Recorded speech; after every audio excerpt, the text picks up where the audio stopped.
इशार हुआ है, बिजली गिरी हजरत अब्दुल मुत्तलिब के दिल पे। एक बार बिजली गिरी हजरत अब्दुल मुत्तलिब के दिल पे। हजरत अब्दुल मुत्तलिब जमीन पर बैठ जाते हैं। अल्लाह को कबीरा थोड़ी देर के बाद खड़े हुए हैं, घर के तरफ चल पड़े हैं। दिल पे ख्याल आता है, सैयदा आमना पूछेगी तो क्या कहूँगा। अल्लाह पर कबीरा जैसे ही अपना दरवाजे पर रखा है, इतनी देर में सैयदा आमना अंदर से आ जाती है। कहती बाबा आ गए, अब्दुल्ला आ गए। अल्लाह पर कबीरा हजरत अब्दुल मुत्तलिब की गर्दन झुकी है। अल्लाह पर कबीरा आंखों से अश्क बह रहे हैं। अल्लाह पर कबीरा चीख निकली है अब्दुल मुत्तलिब की। हजरत अब्दुल मुत्तलिब ने कहा था, बेटी आज के बाद कभी अब्दुल्ला का इंतजार न करना, आज के बाद कभी अब्दुल्ला नहीं आएंगे। फिर तो यार हजारों बिजलियां गिरी थी हजरत अब्दुल मुत्तलिब के आंगन पर। सैयदा आमना जमीन पर बैठ जाती है। यूसुफ पे हाथ रखा था और आसमान की तरफ सर को उठाया था और कहा था, या अल्लाह मेरे बेटे ने अभी जमीन पर आंख नहीं खोली है, बच्चा यतीम कर दिया गया है। गैब से आवाज आई थी, आमना आंसू पोंछ ले, हमने तेरे बेटे को सिर्फ यतीम नहीं बनाया है बल्कि सारे जमाने के यतीमों का मालिक और वारिस बना करके। क्या बात है, सुभान अल्लाह सुभान अल्लाह, जिंदाबाद में जिंदाबाद। नारे तकबीर, नारे रिसालत, नारे हैदरी, फिजाने मखदूम अशरफ, सुन्नते मुस्तफा कॉन्फ्रेंस, नारे तकबीर। आमना आंसू पोंछ ले, हमने तेरे बेटे को सिर्फ यतीम नहीं बनाया है बल्कि सारे ज़माने के यतीमों का मालिक और वारिस बना करके भेजा है। अल्लाह अल्लाह, अब जरा गौर करना तो सही। इधर हजरत अब्दुल मुत्तलिब काबे में आए हैं, काबे का गिलाफ बकरा है। अल्लाह अकबर कबीरा, या अल्लाह मेरे सब्र के मेरे 9 बेटे बाकी हैं। या अल्लाह मुझसे आमना का रोया नहीं देखा जाता। या अल्लाह आमना के गोद में कोई ऐसा बच्चा भेज दे जो आमना का सहारा बन जाए। गैब से आवाज आई, अब्दुल मुत्तलिब तुम आमना की सहारे की बात कर रहे हो। हमने तो आमना के गोद में सारे जमाने का सहारा बना करके भेजा है। सुभान अल्लाह सुभान अल्लाह। हमने आमना के गोद में सारे जमाने का सहारा बना करके भेजा है। अल्लाह अकबर कबीरा, वक्त गुजरा, आगे चलते हैं। अल्लाह अकबर कबीरा, फिर क्या था यार। फिर कुछ दिन गुजरे, कुछ महीने गुजरे, सैयदा आमना की जिसमें से नूर निकलनी शुरू हो गई। अल्लाह अकबर कबीरा, अरब का दस्तूर व तरीका ये था कि शहर के विसाल के बाद सोग मनानी है। 1 साल तक सोग मनानी है या 2 साल तक सोग मनाना है। सोग में ये शामिल था, बन सफर करके नहीं निकलना है, नए कपड़े नहीं पहनने हैं, खुशबू नहीं लगानी है। अल्लाह अकबर कबीरा, अब जरा गौर करना तो सही मेरे यार, अब जरा गौर करना तो सही। सारे मक्के में चर्चे होने लगे कि सैयदा आमना खुशबू लगाती है। शहर के विसाल के अभी कुछ दिन हुए हैं, सैयदा आमना ने खुशबू लगानी शुरू कर दी है। चर्चा होते होते अब्दुल मुत्तलिब काबे का तवाफ कर रहे थे। लोग हजरत अब्दुल मुत्तलिब के पास पहुंचते हैं, कहते हैं हजरत अब्दुल मुत्तलिब बात बड़ी है, बड़ी जात वाले हो, मक्के के सरदार हो, काबे के मुतवल्ली हो, बात भी बड़ी है, कहना भी जरूरी है। काके क्या कहना चाहते हो? काके तेरा बेटा, अब तेरे बेटे अब्दुल्ला का इंतकाल होने के कुछ दिन हुए हैं, लेकिन तेरी बहू आमना तेरे बेटे का शोक नहीं मनाती है। काके कैसी बात कर रहे हो? काके मैं नहीं कहता, सारे मक्के वाले कहते हैं, हर मक्के वाले की जबान पे यही है। अल्लाह अकबर कबीरा, मेरे यार अब जरा गौर करना। हजरत अब्दुल मुत्तलिब की आंखें सुर्ख हो जाती है।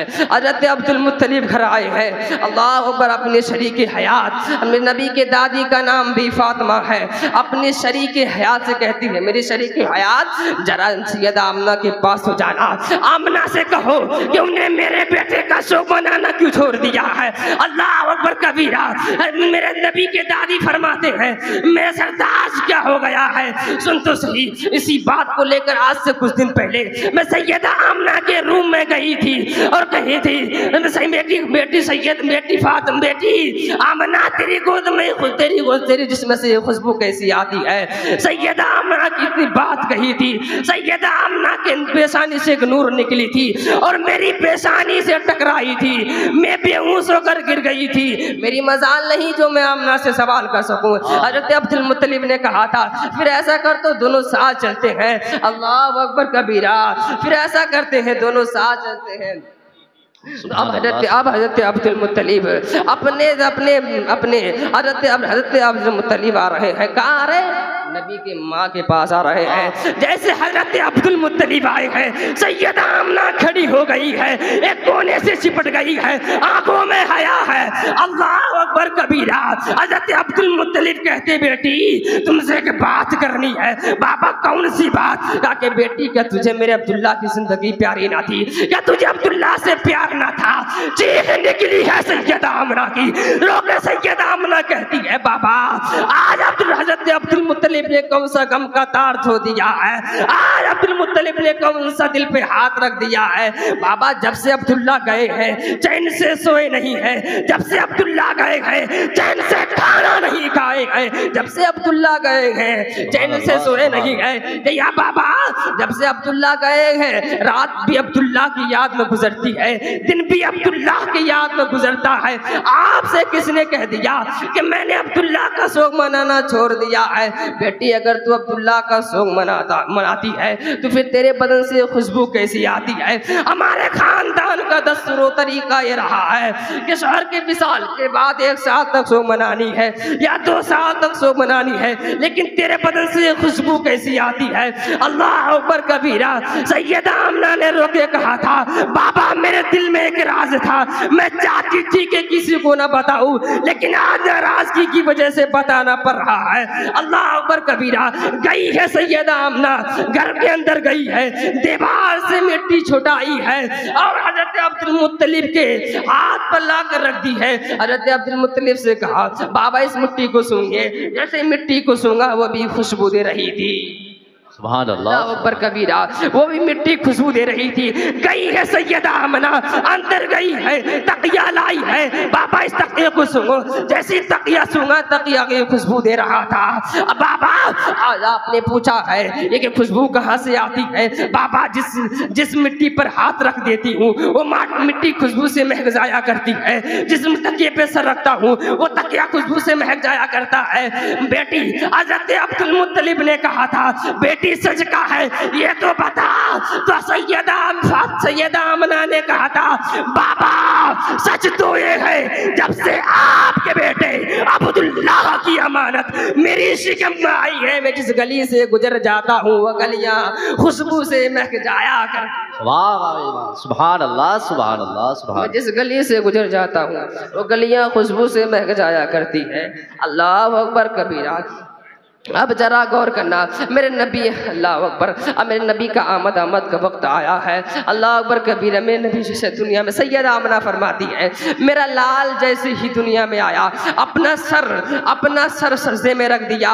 मेरे बेटे के होठ हिल रहे थे, जिन होठों के बारे में बरेली के इमाम लिखते हैं, पतली पतली गुले कुद्स की पातिया, उन लबों की नजाकत पे लाखों सलाम। सैयदा आमना फरमाती है, मेरा लाल आया जैसे ही सजदे में सर रख दिया, मेरे बेटे के होठ हिल लगे थे। मैंने कान लगा करके सुना, मेरा बेटा कह रहा था, रब्बे हबली उम्मती, रब्बे हबली उम्मती। या अल्लाह मेरी उम्मत को मेरे हवाले फरमा, या अल्लाह मेरी उम्मत की बख्शिश फरमा।